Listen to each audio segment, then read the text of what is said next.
இல்ல.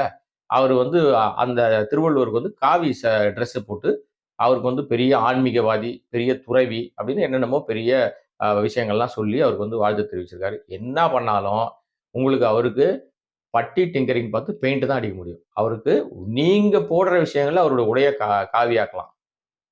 ஆனா, அவர் என்னைக்குமே அந்த நீங்க சொல்ற அந்த குறிப்பிட்ட சாராருக்கு உகந்தவர் அல்ல. அவர் நீங்க சொல்ற மாரி ஒரு ஆன்மீகவாதியும் கிடையாது. அவரு துறவியும் கிடையாது. காவி நீங்க போடுறதுனாலேயே திருவள்ளுவர் உங்களுக்கு சொந்தம்னு நீங்க நினைச்சீங்கன்னா, உங்கள விட முட்டாள் யாரும் கிடையாது. ஆனா இந்த ஆர்.என். ரவிக்கு எப்பவுமே தமிழ்நாட்டுல அமைதியா இருந்தா புடிக்காது. ஏதாவது ஒரு 7:30 கூட்டம் மூலியமா, அதுல ஏதாவது நாம ஏதாவது குளிர் காய முடியுமா?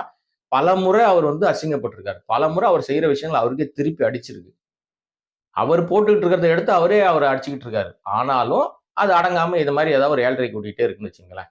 இதற்கும் எதிர்வினை கண்டிப்பா வரும். சரி அது